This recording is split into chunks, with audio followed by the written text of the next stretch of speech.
Dantzapizau dator 2019an atarasan proiektu bat, mundu bat ONG-aren bitartez, eta proiektu honetan objektiboa zen El Salvadorreko emakumei ahotsa emutea. Zeren ari dira han situazio bat bizitzen, dala bortatzen da benian, zuzendian sartzen dabe kartzeletan, 10, 15, 30 urte.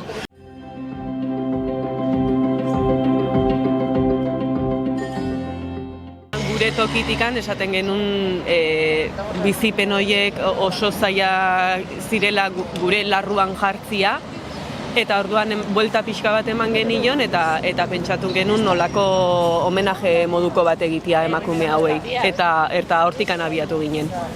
Bi zehazki izateak ez zegoen arrazoi, azkenean ekipoa nola egin genuen, eta nik uste dut baita ere ekipo txiki batekin lan egiteko ideia zela.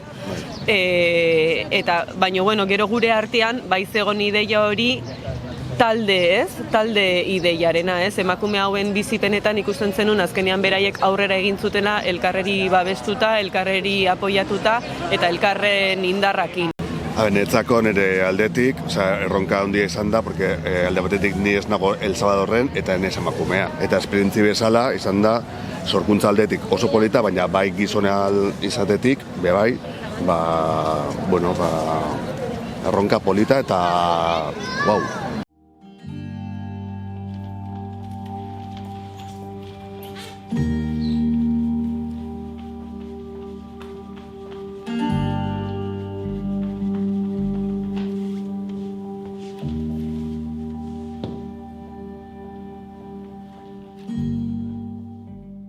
Gu emakume gara, baina ez gaude Salvadorren, orduan esperientzia hori ere bai, naiz eta oso gogorra egin, klaro, esaten genuen guk hori ez dakigu, eta ez dugu inoiz jakingo hori bizitzea zer den, orduan pixka bat egin genuen orokorrera bezala eraman, azkenean gaur egun emakumeen erronka edo zer da,